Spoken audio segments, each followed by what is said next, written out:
ये जो काल चक्र है ये कुछ ऐसा है, आप कोई बड़े से बड़ी मानवीय इतिहास पर नजर डालिए, बड़ी से बड़ी कोई उपलब्धि कर लीजिए,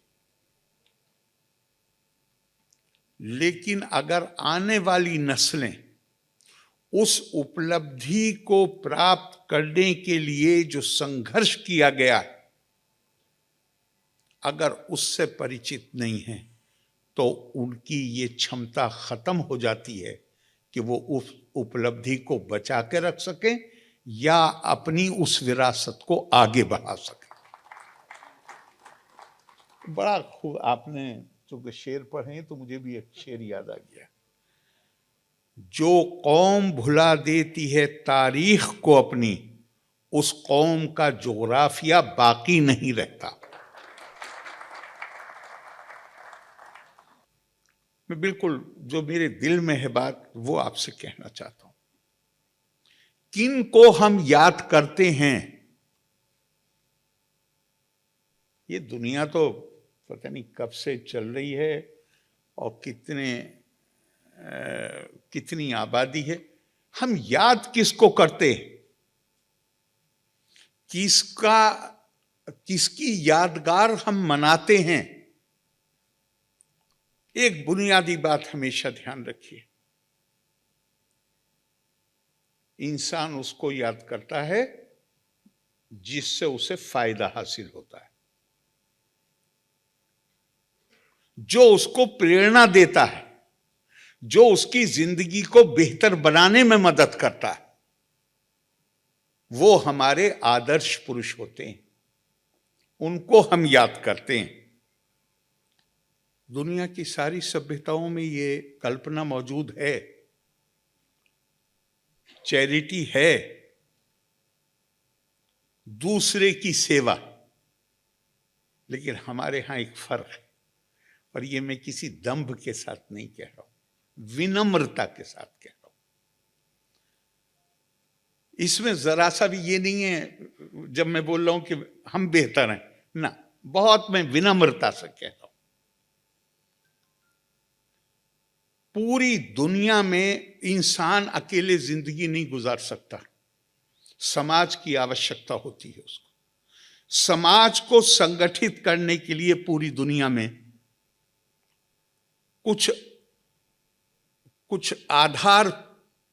किसी आधार पर उनको संगठित किया गया। ऐसे ही दुनिया चल रही थी, और 200 साल भी जब मैं कहता हूं तो मैं बढ़ा के कह रहा हूं। लेकिन जब यूरोप में स्टेट और चर्च का संघर्ष हुआ, उसी वक्त ये शब्द सेकुलरिज्म भी कॉइन हुआ, दुनिया उस वक्त से बदलनी शुरू हुई, और आज दुनिया में विविधता सब जगह स्वीकार्य है, बल्कि विविधता के बगैर आज काम नहीं चलता। भारत प्राचीनतम सभ्यताओं में एक, हमसे पुरानी सभ्यताएं थीं, लेकिन वो प्राचीन सभ्यताएं आज इतिहासकारों, आर्कियोलॉजिस्ट, एंथ्रोपोलॉजिस्ट के अध्ययन का विषय है। क्यों? क्योंकि जो भौगोलिक क्षेत्र है वो वही है, इजिप्ट का, ग्रीस का, लेकिन जो उनकी पुरानी संस्कृति थी उसका अध्ययन किया जा रहा है, क्योंकि आज वो उनके जीवन में उस तरह मौजूद नहीं। भारत की विशेषता ये है कि भारत में कंटिन्यूटी, निरंतरता जूं की तूं बनी हुई है। भले ही मैं ये भी नहीं कह रहा हूं कि हम कोई एक राजनीतिक इकाई थे, नहीं, लेकिन निश्चित तौर पे हम एक सांस्कृतिक इकाई थे, आज भी हैं, और वो सांस्कृतिक इकाई आज की जो राजनीतिक सीमाएं हैं उसको भी पार कर जाती, और वो इसलिए इसको प्राचीनता जो हमारी है उसकी विशेषता है उसकी निरंतरता, वो निरंतरता बनी हुई। वो कैसे बनी हुई है निरंतरता? इसलिए कि हमने ना तो कभी रेस को आधार बनाया समाज को, अपनी संस्कृति को, अपनी सभ्यता को परिभाषित करने के लिए, ना हमने भाषा को बनाया, ना हमने धार्मिक आस्था और उसकी अभिव्यक्ति को उसका आधार बनाया। हमारे यहां तो कहा गया भारत को कैसे परिभाषित किया गया? भारत को परिभाषित किया उत्तरम यः समुद्र से हिमाद्रि चैव दक्षिणम वर्षम तत् भारत नाम भारतीय यत्र संतति। हिमालय, समुद्र, बीच का भूभाग भारत, यहाँ के रहने वाले भारत के बच्चे, आज आप उन्हें नागरिक कहिए। और ये कौन लोग हैं? कहा भारतेषु स्त्रिया पुरुषो नाना वर्णा प्रकृतिते नाना देव अर्चने युक्ता नाना कर्माणि कुर्वते। भारत की स्त्रियां पुरुष, ये अलग अलग नस्लों से इनका संबंध। आप उसे नस्ल कहिए, चाहे उनकी खालों के रंग कहिए, ये अलग अलग देवों की अर्चना करते हैं। इनके रस्मों रिवाज अलग अलग हैं। लेकिन जबलपुर में हिंदी बोलने वाला, चल के मैं आपसे कहता हूं केरला आ जाइए। केरला में तो खैर आपको हिंदी जानने वाले बहुत मिल जाएंगे। आप तमिलनाडु आइए, जहां कई लोग जानते हुए भी नहीं बोलते हैं। आप आ जाइए, बगैर भाषा को समझे आप एकता का आभास करेंगे कि कोई चीज है, कोई डोर है जो हम सबको बांधती है, एक जगह बांधती है हमें। और उसका आधार क्या है? मुझे इतना खूबसूरत लगता है श्रीमद् भागवत में, गीता में नहीं, श्रीमद् भागवत, कपिल मुनि देव आहुति संवाद, उसमें एक श्लोक है, अथ माम सर्वेषु भूतेषु भूतात्मानम कीर्तालायम अर्चाए दान मानाभ्यम मैत्री अभिनय चक्षुषा। कितने कब कहा है ये? आज का नहीं है, सांख्य योग से आता है। क्या कहा? जब ज्ञान की प्राप्ति हो गई तो हमारे उपनिषदों में कहा गया है, तप को परिभाषित करने के लिए कहा गया। तप क्या है? बहुत सारे जवाब आए, लेकिन एक जवाब आया कि तप 100 अध्याय और प्रवचन, ज्ञान की प्राप्ति और उस ज्ञान को दूसरों को तक पहुंचाना, ये तप है।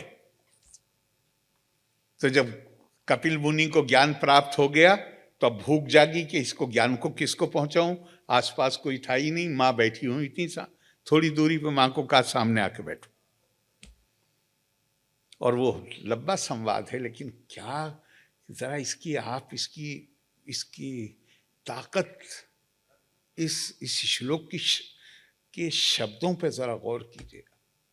अथ माम सर्वेषु भूतेषु, हर किसी को इस तरह, मैं हर किसी के अंदर निवास करता हूं और हर किसी को ऐसे देखो जो जैसे मेरा मंदिर है। वो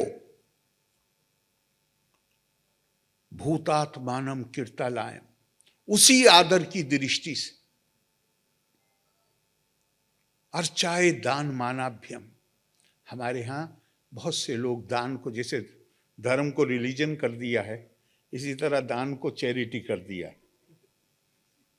चैरिटी दूसरे को दी जाती है, जिसे आप दूसरा समझ रहे हैं। दान, आपके पास जो कुछ ईश्वरीय कृपा है उसको दूसरे से साझा करने को दान कहते हैं।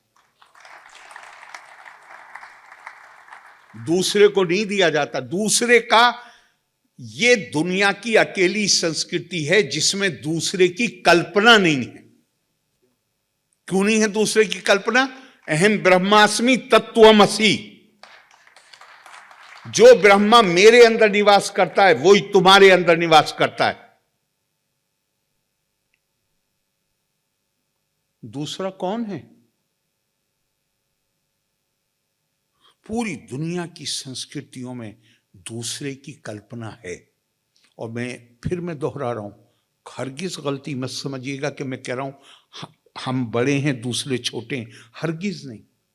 दूसरे की कल्पना है, लेकिन दूसरे के साथ अच्छा व्यवहार करने की बात की गई। हमारे यहां तो अल्टीमेटली बताया है कि जिसे तुम दूसरा समझ रहे हो वो दूसरा नहीं है, वो आत्मा के बंधन में तुम्हारे साथ बंधा हुआ है।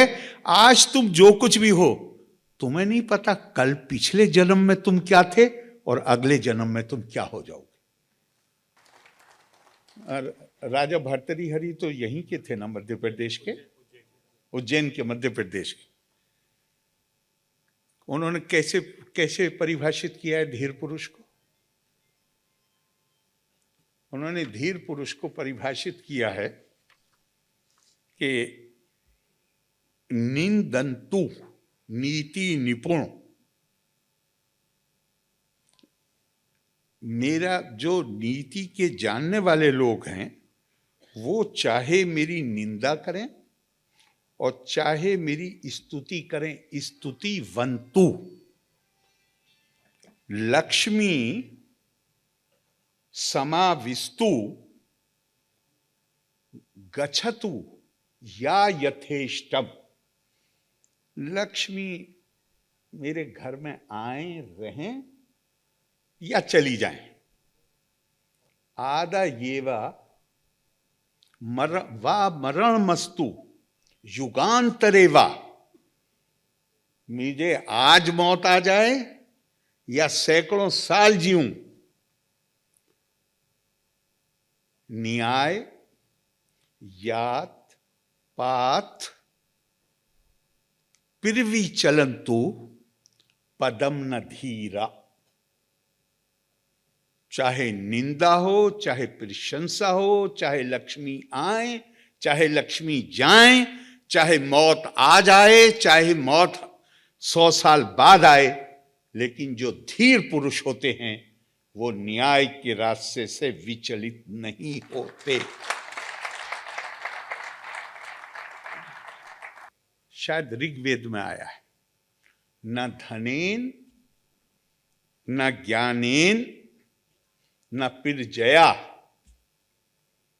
त्यागे केन अमृतत्व मनुष्य। जीवन, अगर आप जीवन में को अमर बनाना चाहते हैं, अमर का मतलब ये नहीं होता है कि आप 1000 साल जिएंगे। अमर का मतलब ये होता है कि पता नहीं 1000 साल 10,000 साल लोग आपके कार्यों को याद रखेंगे। तो उन्होंने कहा ये जो अमृतत्व है ये ना धन से प्राप्त होता है, ना ये ज्ञान से प्राप्त, ज्ञान से भी प्राप्त नहीं होता। ज्ञान का कितना महत्व है हमारी संस्कृति में। ये कहा ये ज्ञान से भी प्राप्त नहीं होता, ये पब्लिक अप्रूवल से भी प्राप्त नहीं होता। कि हम इलेक्शन जीत गए तो हम ठीक हैं और इलेक्शन गड़बड़ हो गया तो गलत है, ना, ये उससे भी नहीं प्राप्त होता। फिर पब्लिक अप्रूवल से भी नहीं प्राप्त होता। ये तो केवल एक चीज से प्राप्त होता है और वो है त्याग, रिनंसिएशन। मैं आपको एक इससे मिलती जुलती एक कुरान की एक आयत का हिस्सा बताता हूं। ऐसी खूबसूरत मिसाल दी है एक आयत में। 2 उदाहरण दिए। सैलाब आता है, सैलाब में पानी आया, आप देखेंगे पानी जब ज्यादा होता है उसके ऊपर झाग आ जाते हैं, झाग होते हैं ना, फ्रॉथ। इसी तरह स्वर्णकार होता है, वो जब गहने बनाता है और स्वर्ण को वो पिघलाता है तो कभी मैंने देखा है, कभी देखा हो आपने, तो उसके ऊपर भी झाग आ जाते हैं।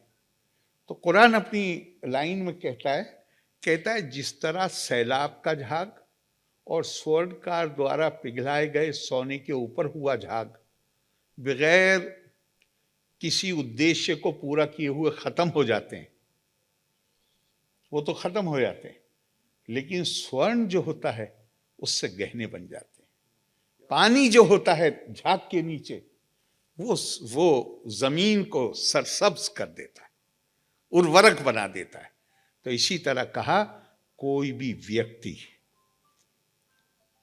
जो ऐसे काम करता है जो इंसानों को फायदा पहुंचाते हैं, जो मानव मात्र के लिए लाभकारी हैं, हम उन्हें लंबी जिंदगी अता करते, लंबी जिंदगी देते। वही बात कि लंबी जिंदगी का मतलब 500 साल की उम्र नहीं है, बल्कि पता नहीं कब तक आपके काम याद किए जाएं।